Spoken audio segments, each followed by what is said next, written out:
Are you a good witch or a bad witch? Who, me?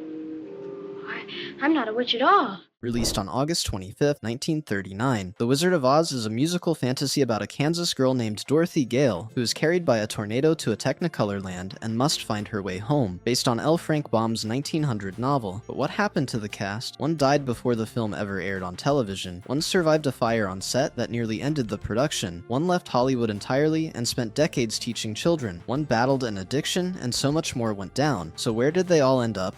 Ray Bolger was born Raymond Wallace Bolger on January 10, 1904, in the Dorchester neighborhood of South Boston, Massachusetts, into an Irish Catholic working-class family. He was fired from his first job, at an insurance company, for dancing in the hallways. He spent several years busking on street corners before joining a traveling vaudeville act and eventually working his way to Broadway, where his rubber-limbed improvisational style of movement made him a genuine star. He was originally cast in The Wizard of Oz as the Tin Woodman, the role that would go to Jack Haley, but lobbied MGM to let him switch to the Scarecrow, whose floppy physicality matched his gift for boneless, elastic motion. He designed special shoes for the role that allowed him to bend and twist his feet into angles that read on camera as pure straw and air. Judy Garland called him "my Scarecrow." The Scarecrow's makeup lined his face permanently. He plays Hunk/the Scarecrow, the farmhand-turned companion who wants a brain but demonstrates wisdom throughout, the one who says they're not saying Dorothy hasn't got a brain, she just hasn't got it. After the film, Ray Bolger won the Tony Award for Best Actor in a Musical in 1948 for Where's Charlie? On Broadway, the role and the production were the high point of his theatrical career. He hosted his own television sitcom in the early 1950s. He appeared in That's Dancing, 1985, alongside Liza Minnelli, Judy Garland's daughter. He was the only one of Garland's Oz co-stars who attended her funeral. When asked throughout his life whether he received any money from the film's endless television broadcasts, his answer never changed. No, just immortality. I'll settle for that. He died of bladder cancer on January 15, 1987,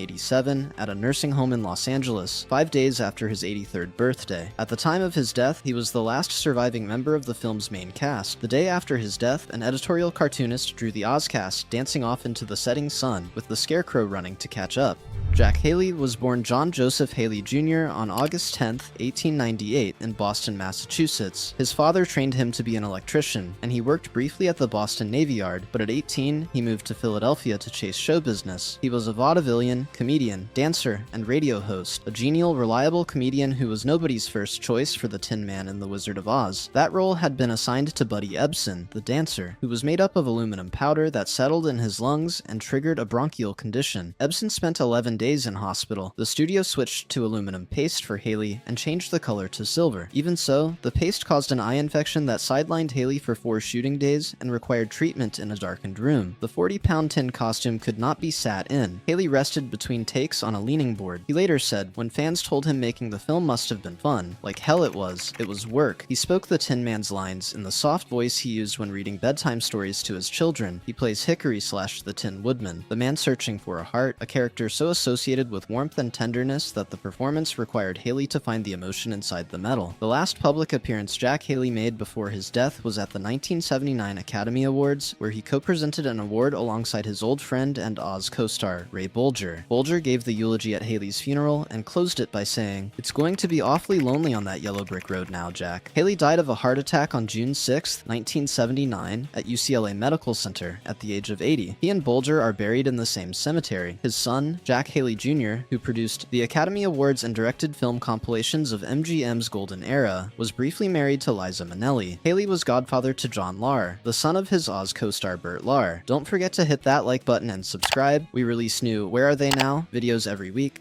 Judy Garland was born Frances Ethel Gumm on June 10, 1922, in Grand Rapids, Minnesota, the youngest of 3 daughters of Frank and Ethel Gumm, 2 former vaudeville performers who ran a movie theater. She performed on her father's stage before she was 3 years old. By 6, she was part of a family act called the Gumm Sisters, touring county fairs and auditoriums across the Midwest. She was performing partly out of love for the stage, and partly because, after Frank's health declined, the sisters' income helped support the family. In 1935, at 13, she was signed by by MGM. Studio chief Louis B. Mayer, who had heard her sing, placed her on a 7-year contract at $100 a week. It was, by almost any account, the beginning of one of the most systematic destructions of a young person in Hollywood history. Frances Gumm was put on a diet of chicken soup, black coffee, and amphetamines to keep her weight down. She was required to work schedules that ran through the night. When she was exhausted, MGM physicians gave her sleeping pills. When she needed to wake up, they gave her more amphetamines. She was dependent on both by the time she was 15. By 16, she was filming The Wizard of Oz, for which the studio corseted her waist and affixed a prosthetic nose. She plays Dorothy Gale, the girl from Kansas who wants to go home, who loves her dog, who is earnest and brave and a little overwhelmed, and who sings a song about a place where the clouds are far behind, over a rainbow that she isn't sure exists. Judy Garland remained at MGM for 15 years, producing some of the defining musicals of the Golden Age: Meet Me in St. Louis, Easter Parade, A Star is Born. While her health spiraled from the addiction that the studio had created in her, she was fired by MGM in 1950. She married 5 times. She attempted suicide multiple times. She performed a legendary comeback concert at Carnegie Hall in 1961. The recording won 4 Grammy Awards. She was the first woman to receive the Grammy Lifetime Achievement Award. She was nominated for the Academy Award twice. The day she died, there was a tornado in Kansas. On June 22, 1969, her 5th husband found her on the bathroom floor of their rented house in London. The coroner ruled the cause of death an unintentional overdose of barbiturates. Her blood contained the equivalent of 10 capsules of Seconal. She was 47 years old. An estimated 20,000 people lined up in New York City to pay their respects. Her funeral on June 27, 1969, the day before the Stonewall riots began, was attended largely by gay men who had found in her voice something they could not name, but could not do without. At the service, her A Star is Born co-star James Mason said, "She had the biggest, most versatile voice in movies. The songs she introduced were Oscar gold." She is buried at Ferncliff Cemetery in Hartsdale, New York. Bert Lahr was born Irving Larheim on August 13, 1895, in the Yorkville neighborhood of Manhattan, the son of German-Jewish immigrants Augusta and Jacob Larheim, an upholsterer. He left school at 15 to join a juvenile vaudeville act, and spent the next decade working his way up from Columbia burlesque to Broadway, where he became one of the funniest men in America. His first wife, Mercedes, developed severe mental illness and was committed to an asylum beginning in 1930. He continued to support her for the rest of her life. He loved her. When she died, years later, he did not speak a word for 3 days. His second wife, Mildred, was the mother of his son John Lahr, who would go on to become one of the great drama critics and theater biographers of the 20th century. The Cowardly Lion's costume in The Wizard of Oz was made from real lion pelts, weighed close to 100 pounds, and was stifling under the Technicolor lighting. Lahr sweated so heavily that the costume had to be dried every night. He also contributed ad-libbed lines, and caused repeated delays because his performance made Judy Garland and the other actors laugh uncontrollably mid-scene. He plays Zeke/the Cowardly Lion, the lion who claims to be a coward and demonstrates courage throughout, who's Put 'em up! Put 'em up! and Unusual weather we're having, ain't it? have outlasted almost everything else on the stage that he ever did. The Wizard of Oz did not lead to more choice film roles for Bert Lahr. As he said afterward, "How many lion parts are there in pictures?" He returned to Broadway, where he starred in 40 years of productions, including the American premiere of Samuel Beckett's Waiting for Godot in 1956, a play he did not understand but admired deeply. He also appeared in Lay's potato chip commercials in the 1960s that became nationally beloved. He died on December 4, 1967, in New York City. The death certificate listed pneumonia. His son John revealed afterward in Notes on a Cowardly Lion, his biography of his father, that Bert had been secretly suffering from cancer and did not know it when he signed to do his final film, The Night They Raided Minsky's. He had agreed to shoot an extensive night scene outdoors on a cold December night. He completed most of his scenes. He was 72 years old.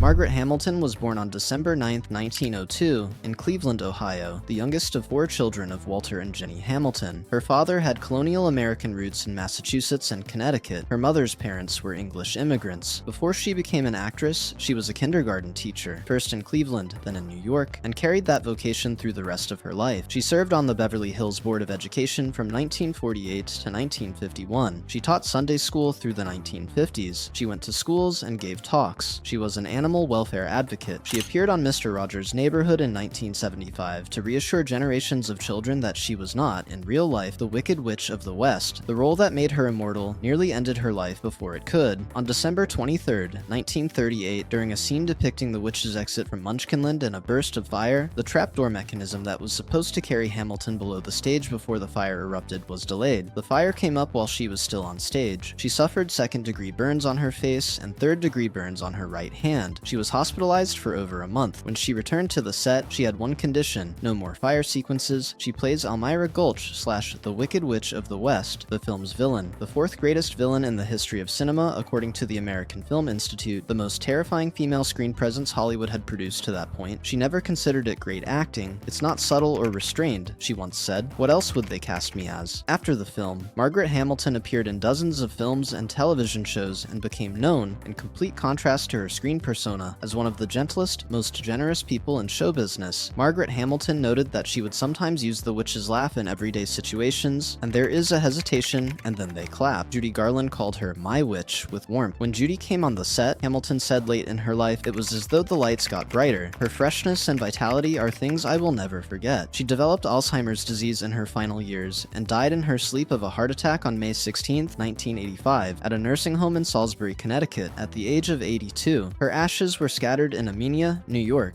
Frank Morgan was born Francis Philip Wupperman on June 1, 1890, in New York City, the youngest of 11 children. The Wupperman family had made their fortune distributing Angostura bitters throughout the United States, the small bottles of aromatic cocktail flavoring still found on every bar counter. He attended Cornell University, joined the Glee Club and Phi Kappa Psi fraternity, tried various careers including brush salesman, cowboy, and advertising writer, and eventually followed his elder brother Ralph Morgan into acting. He played the same type his entire career: courtly, befuddled, genial, ultimately lovable, occasionally alcoholic on screen. Off-screen, he was known to carry a small briefcase to set equipped as a miniature bar. He played 5 different roles in The Wizard of Oz: Professor Marvel, the Emerald City Gatekeeper, the carriage driver, the head of the Wizard's Guard, and the wizard himself. Only co-star Margaret Hamilton, who played 3, came close. He plays Professor Marvel / the Wizard of Oz, the humbug behind the curtain, the small man who has convinced an entire city that he is omnipotent, who is exposed, and who in being exposed becomes something more honest and more useful than the legend could ever have been. Frank Morgan received 2 Academy Award nominations during his career: Best Actor for The Affairs of Shalini, 1934, and Best Supporting Actor for Tortilla Flat, 1942. He won neither. He was in production on Annie Get Your Gun, playing Buffalo Bill Cody, when he suffered a fatal heart attack on September 18, 1949. He was 59 years old. He died in Beverly Hills and was buried at Greenwood Cemetery in Brooklyn, his tombstone bearing both his birth name, Wupperman, and his stage name. He is the only major cast member of The Wizard of Oz who did not live to see the 1956 CBS television broadcast that transformed the film into an annual American institution and made all of them immortal. He never knew. He is buried in Brooklyn. The film is still on television.